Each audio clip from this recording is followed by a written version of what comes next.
ॐ त्र्यम्बकं यजामहे सुगन्धिं पुष्टिवर्धनम् उर्वारुकमिव बन्धनात् मृत्योर्मुक्षीयमामृतात्। आइए शिव महापुराण की चर्चा प्रारंभ करें। वैसे इस समय परम पवित्र श्रावण मास चल रहा है और इस श्रावण मास में भगवान शिव की पूजा अर्चना विशेष रूप से हमें शिव मंदिरों में देखने को मिलती है। भगवान शिव की पूजा को लेकर के बहुत सारी बातें बहुत सारे लोगों के मन में है। शिव पुराण के अंदर इस बारे में बहुत विस्तार से वर्णन किया गया। मैं चाहूंगा कि थोड़ा संक्षिप्त ही सही हम भगवान शिव की पूजा से लेकर जाप से लेकर थोड़ी थोड़ी बातें उनके संदर्भ में करने का प्रयास करें। भगवान शिव की पूजा का महत्व समाज में सर्वाधिक है। सबसे ज्यादा भीड़ अगर मिलेगी तो शिवालयों में मिलेगी, शिव पूजा में मिलेगी। लेकिन पूजा का किस रूप में कैसा वर्णन शास्त्रों में किया गया, किस रूप को ज्यादा महत्व दिया गया, इन्हीं सब बातों को थोड़ा थोड़ा हम समझने का प्रयास करें। अक्सर आप लोगों ने देखा होगा शिवालयों में भगवान शिव के लिंग की स्थापना, लेकिन श्रावण मास में विशेष रूप से पार्थिव लिंग की पूजा का वर्णन शिव पुराण में आता है। अब पार्थिव लिंग की पूजा को सर्वाधिक श्रेष्ठ क्यों माना है? सबसे बड़ी बात यह है कि पार्थिव लिंग की पूजा आप लोगों ने देखी होगी, सुनी होगी। प्रतिदिन शिवलिंग की रचना की जाती है, मिट्टी से पूजन किया जाता है, अर्चन किया जाता है और फिर शाम को उसका विसर्जन भी किया जाता है। अब शिव पुराण में इसका विशेष महत्व क्यों है? बहुत सारी बातें, लेकिन एक छोटी सी बात मैं आपसे निवेदन करना चाहूंगा। यह जो शब्द है बड़ा महत्वपूर्ण शब्द है, पार्थिव लिंग। अब इस शब्द को अगर ध्यान से आप समझें तो इस देह को भी पार्थिव कहा गया है। जब मृत्यु हो जाती है तो आदमी का जो मृत शरीर होता है उसको भी पार्थिव कहते हैं। लेकिन आदमी जिंदा कब तक है? जब तक उसमें आत्मा है तब तक वो जिंदा है। पार्थिव लिंग की पूजा, अगर आपको ध्यान होगा, प्रारंभिक भाग में मैंने ये बात करी थी कि शिवलिंग का जो आकार है दरअसल वह आत्मा का स्वरूप है। आत्मा का कोई आकार प्रकार वैसे नहीं होता है, लेकिन हमारे ऋषियों ने, हमारे ध्यानियों ने, हमारे महान संतों ने साधना के द्वारा ज्योति स्वरूप लिंग को जाना है। यानी आत्मा का जो स्वरूप है वह ज्योतिर्मय स्वरूप है। उसी आधार पर शिवलिंग का स्वरूप माना गया है। तो पार्थिव लिंग की पूजा का सीधा सा अर्थ है अहम ब्रह्मास्मि की पूजा। मैं स्वयं ब्रह्म हूं, मेरे ही भीतर वह आत्म तत्व है जिसकी पूजा है। लेकिन इस पूजा के साथ सबसे बड़ी महत्वपूर्ण बात जिसका संदेश दिया गया इस पूजा से, कि चाहे देह कितना भी महत्वपूर्ण हो और परमात्मा की पूजा चाहे कितनी भी महत्वपूर्ण हो, अंततः इस देह का विसर्जन होना है। इसीलिए पार्थिव लिंग का विसर्जन होता है। तो हमें इस सिद्धांत को ध्यान में रखना चाहिए कि परमात्मा की पूजा इस देह से होगी, बिना देह के परमात्मा की पूजा नहीं होगी। लेकिन देह अंत में विसर्जित होना है, ये शरीर त्यागना है। तो परमात्मा की पूजा करते समय अगर हमें इस बात का बोध हो जाए कि परमात्मा की पूजा हम कर रहे हैं जो हमारे भीतर है, लेकिन इस देह का त्याग हमें करना पड़ेगा एक न एक दिन, तो ये पूजा सार्थक हो जाएगी। इसलिए अन्य समस्त पूजाओं में पार्थिव लिंग की पूजा को सबसे ज्यादा महत्व दिया गया। ये संदेश बड़ा महत्वपूर्ण है। एक चीज और शिव पुराण में वर्णन की गई, भगवान शंकर की पूजा में भस्म का बड़ा महत्व बताया गया है। शिव भक्तों को विशेष रूप से कहा गया कि भस्म लगाएं। भगवान शंकर भी लगाते हैं और शिव के भक्त भी भस्म को लगाते हैं। और भस्म में भी सर्वश्रेष्ठ जो मानी गई है वह है चिता भस्म। भगवान शंकर उस भस्म को लगाते हैं। अब ये जो चिता भस्म है, चिता भस्म को लगाना क्यों महत्वपूर्ण है? ये चिता भस्म केवल इसलिए है कि हमें चिता भस्म लगा करके इस बात का हमेशा स्मरण रखना है कि एक दिन यह देह भी इसी तरह से राख बनने वाला है। मृत्यु अनिवार्य है, उसे कोई टाल नहीं सकता, लेकिन मृत्यु का बोध निरंतर होना चाहिए। सबसे बड़ी मुश्किल यह है कि जहां मरने की बात आती है हम उस चर्चा से, बात से दूर भागने का प्रयास करते हैं। घर में अगर कोई मरने की बात करने लग जाए तो तुरंत उसको रोक दिया जाता है, अशुभ बात है, ऐसी बातें घर में मत करो। जबकि हमारे ऋषि मुनियों का यह मानना है कि मृत्यु का स्मरण निरंतर करना चाहिए, उसका बोध बनाए रखना चाहिए। एक संत का वचन मुझे याद आता है, उन्होंने बड़ी अद्भुत बात कही है। वो कहते हैं, दो बातन को याद रख जो चाहत कल्याण।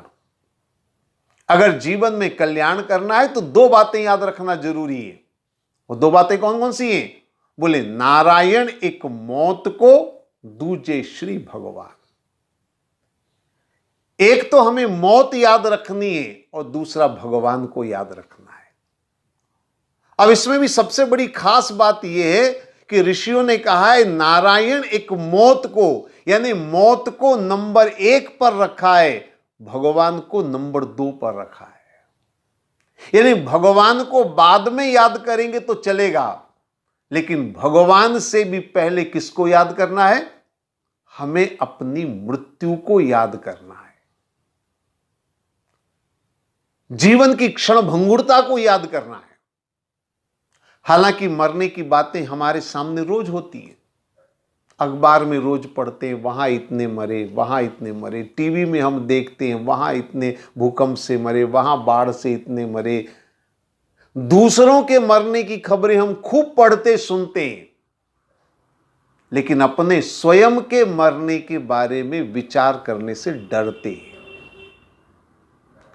लेकिन हमारे संतों का यह मानना है कि अगर जीवन का कल्याण करना है तो हमें अपनी मृत्यु को याद करना होगा, हमें अपनी मृत्यु का स्मरण करना होगा। और ये जो भस्म है ये हमें स्मरण दिलाती है, ये भस्म हमें याद दिलाती है कि हमें एक न एक दिन इसी तरह राख होना है, हमें भी एक न एक दिन इसी तरह से भस्म हो जाना है। और उसके पहले जीवन रहते हुए जीवन के कल्याण का सूत्र हमें पाना है, इसलिए भस्म लगाई जाती है। तो ये जो भस्म लगाई जाती है, ये जो पूजा हम कर रहे हैं, ये केवल इसलिए कर रहे हैं कि हम अपने जीवन का कल्याण कर सके। लेकिन केवल भस्म लगा लेने मात्र से काम नहीं चलेगा। भगवान शिव की पूजा आराधना अगर करनी है तो हमें भगवान शिव के मंत्र पर भी थोड़ा ध्यान देना होगा। भगवान शंकर का जो मंत्र सर्वाधिक प्रसिद्ध है, पंचाक्षर मंत्र जिसको कहा गया, बड़ा सीधा सरल यह मंत्र है। 5 अक्षरों वाला, पंचाक्षर का मतलब 5 अक्षरों वाला यह मंत्र है। प्रारंभ में इस मंत्र के आगे ओम रखा गया है। हमारे वेदों में लगभग सभी महत्वपूर्ण मंत्रों के प्रारंभ में ओम शब्द का उच्चारण किया गया। ओम अपने आप में बड़ा महत्वपूर्ण शब्द है। ओम एकमात्र ऐसा शब्द है जो बारखड़ी से बाहर है। ओम शब्द में 3 अक्षर व्याप्त है, अ, उ और म। अगर इन 3 शब्दों को समझा जाए तो ओम की महत्ता समझ में आएगी। सृष्टि को अगर देखा जाए, सृष्टि को अगर समझा जाए तो सृष्टि में 3 बातें मुख्य हैं। उत्पत्ति और प्रलय के बीच में सृष्टि का पालन, ये 3 चीजें मुख्य हैं। और ये तीनों चीजें इस ओम शब्द के अंदर विद्यमान है। ओम में 3 अक्षर है, अ, उ और म। अ माने अस्तित्व, यानी जगत का जो अस्तित्व है। उ माने उत्पत्ति, रचना। और म माने मृत्यु। इसी अ, उ और म के आधार पर ब्रह्मा विष्णु महेश त्रिदेव की परिकल्पना करी गई। त्रिदेव का स्वरूप यही है। ब्रह्मा माने उत्पत्ति करने वाले, नारायण विष्णु यानी उसका पालन करने वाले, पालनहार, और भगवान शंकर म माने मृत्यु, महेश, मृत्यु के देवता माने गए। तो ओम के अंदर सृष्टि का सार है। ओम सतोगुणी शक्तियों का आधार है। ओम की जो ध्वनि है वह नाद ब्रह्म की ध्वनि है। योग की साधना में योगियों ने माना है, जब कुंडलनी जागृत होती है तो नाद ब्रह्म का जो स्वर सुनाई देता है वह इसी ओम के उच्चारण का स्वर है। तो ओम को परब्रह्म का स्वरूप भी कहा गया है। ओम को साधना का आधार माना गया है। ओम को सतोगुणी शक्तियों का एक केंद्र माना गया है। सृष्टि के अंदर सकारात्मक शक्तियों का केंद्र ओम को माना गया है। इसलिए एक बात और मैं आपसे निवेदन कर दूं, ओम का किसी धर्म संप्रदाय से कोई संबंध नहीं। ओम किसी एक धर्म या किसी एक संप्रदाय का नहीं है। ओम सारी सृष्टि का आधार है। ओम सारी सृष्टि के अंदर समाया हुआ है। इसलिए ओम को बड़े व्यापक अर्थों में देखने और समझने की आवश्यकता है। भगवान शिव के इस मंत्र के अंदर ओम शब्द का उच्चारण सबसे पहले होता है और बाद में नमः शिवाय, ये 5 अक्षरों का ये मंत्र है। वैसे तो भगवान शंकर को पंचमुखी महादेव की पूजा होती है, पंचमुख महादेव की माने गए हैं। लेकिन ये जो 5 अक्षर है इस मंत्र के, बड़े महत्वपूर्ण अक्षर है। अगर देखा जाए तो एक एक अक्षर का बड़ा गहरा सृष्टि और जगत और हम सबसे महत्व है। देखिए, थोड़ा सा इस मंत्र को समझने का प्रयास करें। सृष्टि की रचना का वर्णन लगभग सभी ग्रंथों में किया गया। व्यक्ति की रचना कैसे हुई इसके बारे में भी शास्त्रों में बताया गया। जैसे तुलसीदास जी की पंक्ति आपने सुनी होगी, क्षतिजल पावक गगन समीरा, पंच रचित यह अधम शरीर। हमारा शरीर कैसे बना? बोले पंच महाभूतों से, पृथ्वी जल अग्नि वायु आकाश। और केवल मनुष्य ही नहीं, दुनिया के जितने भी प्राणी हैं, जलचर थलचर नभचर, जितने भी प्राणी हैं, उन सभी प्राणियों का अस्तित्व इन्हीं पंच महाभूतों से। पंच महाभूतों से अलग कुछ हो ही नहीं सकता जगत के अंदर। और भगवान शंकर के जो 5 अक्षर हैं मंत्र में, अगर ध्यान से इनको देखा जाए, जैसे एक एक शब्द को आप समझने का प्रयास करें।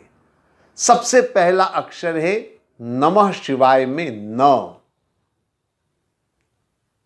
यह जो न शब्द है, न माने नभ, और नभ कहते हैं आकाश को। तो यह जो पहला अक्षर है न, ये आकाश तत्व की ओर इशारा कर रहा है। पंच महाभूतों में आकाश। इस मंत्र का दूसरा अक्षर है म, और ये जो म अक्षर है, इस म से होता है मही, और मही कहते हैं पृथ्वी को। पृथ्वी के कई नाम हैं, भूमि, धरा, जैसे अनेक नाम है, वसुंधरा, इसी तरह से एक नाम मही है। तो मही माने पृथ्वी। तो दूसरा अक्षर पृथ्वी तत्व की ओर इशारा कर रहा है। तीसरा अक्षर है शिवाय का शी। नमः के बाद शी आता है, और ये जो शी है, यह शी शब्द शिखी की ओर इशारा कर रहा है। शिखी अग्नि को कहते हैं। अग्नि के भी कई नाम शास्त्रों में आते हैं, उसमें से एक नाम शिखी आता है। तो शिवाय का शी शिखी है, जो अग्नि तत्व की ओर इशारा कर रहा है। चौथा अक्षर है वा, और यह बहुत सीधा शब्द है। वा माने वायु। पंच महाभूतों में एक अक्षर वायु, एक तत्व वायु है, और नमः शिवाय का यह जो चौथा अक्षर है, यह वा है, जो वायु तत्व की ओर इशारा कर रहा है। और अंतिम अक्षर है य। शिवाय का अंतिम अक्षर है य। यह जो य है, जल तत्व की ओर इशारा कर रहा है। जल के अनेक नामों में एक नाम है पय। तो यह जो य है, इस पय की ओर इशारा कर रहा है, जो जल तत्व की ओर इशारा कर रहा है। इस तरह से इन 5 अक्षरों में पंच महाभूत है, और पंच महाभूत सारे जगत का आधार है। तो भगवान का यह जो मंत्र है, ये संपूर्ण जगत का आधार है। सारा जगत इसमें समाया हुआ है, सारे जगत की शक्ति इसमें समाई हुई है। यूं समझ लीजिए, इस नमः शिवाय में सारा जगत समाहित है, और इसलिए भगवान शंकर का यह मंत्र अपने आप में सबसे अलौकिक, सबसे अद्भुत हो जाता है। इस मंत्र की एक विशेषता और है, और उस विशेषता को भी थोड़ा हम समझने का प्रयास करेंगे। देखिए, सामान्यतः नमः शिवाय का मतलब हम लोग मानते हैं भगवान को हम नमन कर रहे हैं। अलग अलग स्वरूपों में भगवान की पूजा होती है, और जो जिसको मान्यता देता है वो उसको नमन करता है। जो भगवान गणपति को मानता है वो कहेगा श्री गणेशाय नमः। जो विष्णु को मानेगा विष्णुवे नमः, वो विष्णु को नमन करेगा। जो हनुमान जी का उपासक होगा वो कहेगा हनुमंते नमः, ओम हनुमंते नमः। आप जितने भी देवी देवताओं के मंत्र आप देखेंगे, आप में सब में ये बात दिखेगी। लेकिन एक बहुत बड़ा अंतर है जिस पर शायद कभी ध्यान नहीं दिया हो। मैं थोड़ा सा आपको उस ओर ध्यान आकर्षित करना चाहूंगा। बाकी जितने भी मंत्र हैं, जितने भी देवी देवताओं के मंत्र हैं, आप देख लीजिए, उन सब में जैसे गणेशाय नमः, गणेश जी का नाम पहले है, नमः बाद में है। हनुमंते नमः, हनुमंत जी लाल जी का नाम पहले है, नमः बाद में है। सीता पतिये नमः, सीता के पति ने राम, राम पहले है, नमः बाद में है।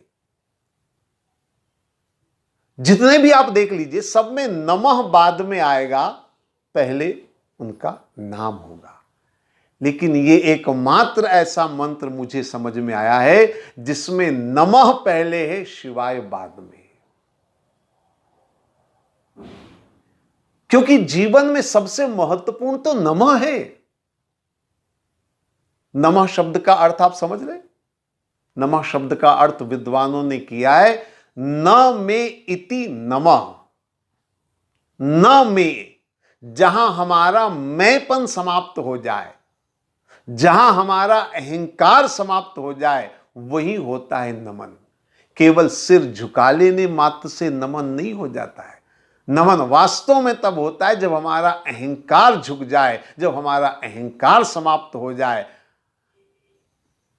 तो चाहे हम किसी की भी आराधना करें, अहंकार झुकना जरूरी है, नमन जरूरी है। लेकिन शिव के मंत्र में नमन पहले है, शिव बाद में है। अहंकार को पहले मिटाना पड़ेगा, और जिसने अहंकार को पहले मिटा दिया उसके ऊपर परमात्मा की कृपा जल्दी होगी। और इसलिए एक बात गौर से आप देखें, शास्त्रों में माना गया है और आप लोग भी शायद इस बात को मानते होंगे, सभी देवी देवताओं में सबसे जल्दी प्रसन्न कौन होता है? एक सीधी मान्यता है, सबसे जल्दी प्रसन्न भगवान शंकर प्रसन्न होते। क्यों होते शंकर जल्दी प्रसन्न? क्योंकि प्रकृति का नियम एक जैसा होना चाहिए, विधाता का विधान एक जैसा होना चाहिए। एक जल्दी प्रसन्न हो रहा है, एक देर से प्रसन्न हो रहा है, तो क्या एक ज्यादा रूठने वाला देवता है? नहीं।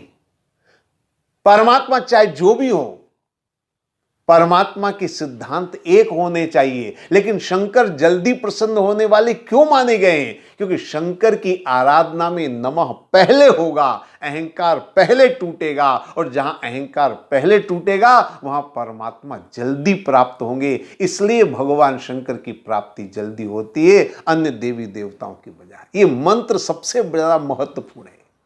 इसमें नमन पहले है, इसमें नमः पहले है, झुकना पहले है, अहंकार को मिटाना पहले है। अहंकार को मिटा करके ही इस मार्ग पर चल सकते हैं, शिव के मार्ग पर चल सकते हैं, और इसीलिए भगवान शिव जल्दी प्रसन्न हो जाते हैं। तो भगवान शिव की स्तुति, भगवान शिव की आराधना, उनकी वंदना के बारे में बहुत सारी बातें शिव पुराण में रखी गई है। एक और महत्वपूर्ण बात भगवान शिव की पूजा और मंत्र पूजा को लेकर के मैं आपसे कहूंगा। अक्सर एक भ्रम मन में रहता है, एक प्रश्न लोगों के मन में रहता है कि कौन पूजा कर सकता है, कौन मंत्र का जाप कर सकता है। कुछ भ्रांतियां समाज में फैली हुई है।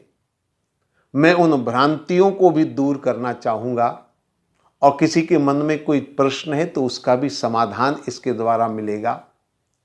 शिव पुराण में स्पष्ट रूप से वर्णन किया गया। शिव पुराण में आता है वर्णन, ब्राह्मण क्षत्रियो वैश्य शूद्रो वा प्रतिलामजा पूजयेत सततम लिंगम तत्तन मंत्रेण सादरम। इस शिवलिंग की पूजा आदर पूर्वक कर सकता है कौन? किसी एक को नहीं कहा कि वो पूजा कर सकता है। चाहे ब्राह्मण हो, चाहे क्षत्रिय हो, चाहे वैश्य हो, चाहे शूद्र हो, सभी को इस भगवान की पूजा का पूरा अधिकार है। इतना ही नहीं, शिव पुराण में यह भी कहा गया, किम बहुतेन मुनय स्त्रीणामपि तथान्यतः अधिकारोस्ति सर्वेशाम शिवलिंगर्चने द्विजा। यानी केवल ब्राह्मण क्षत्रिय वैश्य शूद्र ही नहीं, बल्कि स्त्रियों को भी भगवान की पूजा में कोई रोक नहीं हो सकती है। अपने मन से इस बात को निकाल दे। कई लोगों ने बड़ी आशंकाएं व्यक्त करी, कई लोग आलोचना करते हैं, मैं यहां इस प्रसंग के माध्यम से निवेदन करना चाहूंगा कि हमारे ऋषि मुनियों ने परमात्मा की बनाई हुई सृष्टि में सारे परमात्मा के जीव हैं। धर्मशास्त्रों में वर्णन किया गया भगवान के विराट स्वरूप का, तो उसमें वर्णन किया गया ब्राह्मण मस्तक है, भुजाएं क्षत्रिय हैं, पेट वैश्य है, चरण शूद्र है, लेकिन है सब परमात्मा के अंग। और अगर सब भी परमात्मा के अंग हैं तो इसमें छोटा कौन है, बड़ा कौन है? सभी परमात्मा के अंग हैं। हर अंग का अपना अपना महत्व है। कोई ऐसा अंग नहीं है जिसका महत्व कम हो। और अगर आप जानते हो कोई ऐसा अंग आपके शरीर का जिसका महत्व कम है या नहीं है, उसे काट कर अलग फेंक दो, पता चल जाएगा आपको। शरीर के हर अंग का महत्व है। और इसी तरह से समाज में जितने भी हैं, ये जो व्यवस्था करी थी वेदों ने, ये इसलिए नहीं कि छोटा और बड़ा है व्यक्ति, ये भेदभाव के लिए नहीं, बल्कि सामाजिक ढांचे के लिए, सामाजिक व्यवस्था के लिए। जिस तरह से एक परिवार को चलाना हो तो हर व्यक्ति का अपना अपना कार्य होता है, तब परिवार सुव्यवस्थित चलता है। इसी तरह समाज को चलाने के लिए व्यवस्था दी गई थी। इसका अर्थ ऊंच और नीच से नहीं है। कहीं पर भी हमारे ऋषियों ने वर्णन नहीं किया है कि यह समुदाय ऊंचा है और यह समुदाय नीचा है। ये ऊंच और नीच की भाषा राजनेताओं ने प्रारंभ करी अपने निजी स्वार्थ के लिए। कुछ स्वार्थी लोगों ने समाज में भेदभाव, हालांकि मैं मानता हूं इतिहास इस बात का साक्षी है कि एक काल ऐसा भी आया था, समाज में एक समय ऐसा भी आया था जब एक वर्ग के साथ बहुत भेदभाव किया गया, बहुत ही अभद्र व्यवहार उसके साथ किया गया, और इसीलिए धर्म का पतन हुआ है। लेकिन हमारे धर्मशास्त्रों में कहीं पर भी भेदभाव नहीं किया गया। मैं केवल धर्मशास्त्रों की बात कर रहा हूं, सामाजिक मान्यताओं की बात नहीं कर रहा हूं। हमारे धर्मशास्त्र कहते हैं किसी तरह का कोई भेदभाव नहीं है। सबका समाज में महत्व है, सबका समाज में बराबर का स्थान है। और परमात्मा की सब संतान है। और अगर सभी परमात्मा की संतान है तो किसी एक संतान को परमात्मा का पाने का अधिकार हो और एक को नहीं हो, यह संभव नहीं है। पिता की अगर 4 संतानें हैं तो चारों संतानों का पिता पर बराबर अधिकार होता है। पिता की संपत्ति पर चारों का अधिकार होता है। इसी तरह से परमात्मा को पाने का अधिकार सबका समान रूप से है। और हमारे इतिहास और शास्त्र बताते हैं कि परमात्मा को केवल एक उच्च वर्ग ने प्राप्त नहीं किया है, केवल ब्राह्मणों की बपोती नहीं है, बल्कि परमात्मा को सभी ने पाया है। राज रानी मीरा क्षत्रिय थी, लेकिन उसने भी परमात्मा को पाया। कबीरदास जी जुलाहे थे, रेदास चमार थे, सदन कसाई था, भोला कुम्हार था, सेन भगत नाई था। ऐसे दर्जनों प्रमाण मिलेंगे। परमात्मा के लिए कोई भेदभाव नहीं है, भगवान की पूजा में कोई भेदभाव नहीं है।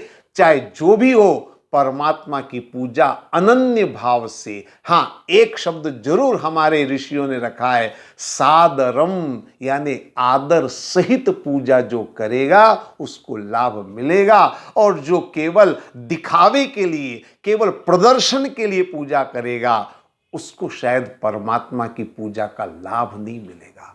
जो दिखावा करेगा, जो प्रदर्शन करेगा, उसको शायद उतना लाभ नहीं मिलेगा। इसलिए मैं आपसे निवेदन करूंगा कि भगवान की पूजा सभी कर सकते हैं, बड़े भाव से कर सकते हैं। नमः शिवाय, ओम नमः शिवाय के मंत्र के द्वारा पूजा कर सकते हैं। वैसे तो भगवान शिव के रुद्राक्ष के धारण का भी विशेष महत्व शिव पुराण में बताया गया है।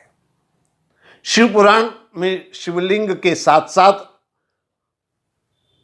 भगवान शंकर की पूजा करते समय रुद्राक्ष के महत्व की बात करी गई। रुद्राक्ष का महत्व केवल अब धार्मिक नहीं रहा है, बल्कि रुद्राक्ष को तो अब साइंटिफिक रूप में देखा जाए, वैज्ञानिकों ने खोज के द्वारा यह पाया है कि रुद्राक्ष का फल अपने आप में अलौकिक होता है। और इसीलिए पिछले 10-20 सालों में आपने देखा होगा कि रुद्राक्ष को केवल सनातन हिंदू धर्म ही नहीं, बल्कि सभी धर्मावलंबी पहनते हैं। विदेशों में मैंने देखा है कि क्रिश्चियन भी रुद्राक्ष पहन रहे हैं। क्यों? जब से चिकित्सकों ने, वैज्ञानिकों ने यह सिद्ध किया है कि रुद्राक्ष को पहनने से हार्ट की समस्या, बीपी की समस्या, श्वास की समस्या पर नियंत्रण पाया जाता है, तब से हर समाज, हर वर्ग का व्यक्ति रुद्राक्ष को पहन रहा है। तो रुद्राक्ष क्या है? दरअसल देखा जाए तो रुद्राक्ष एक चुंबकीय शक्ति है, जो हमारे अंदर की जो शक्ति है, हमारे अंदर जो विद्युत प्रवाह है, उसको एक सूत्र में बांधने का काम करती है, नियंत्रित करने का काम करती है, ताकि हम बीमारियों से बचें, ताकि हमारे अंदर शक्ति का प्रादुर्भाव हो, ताकि हमारे अंदर की शक्ति जो है वो बढ़ती रहे, जिसका लाभ हमें आध्यात्मिक और भौतिक रूप से जीवन में मिलता रहे। तो भगवान शिव के इस महापुराण में बहुत सारी बातों का वर्णन किया गया है। मैंने कुछ बातें आपके सामने रखी हैं। ओम सर्वे भवन्तु सुखिनः, सर्वे सन्तु निरामया, सर्वे भद्राणि पश्यन्तु, माँ कश्चित् दुःख भाग् भवेत्। ओम शांति शांति शांति।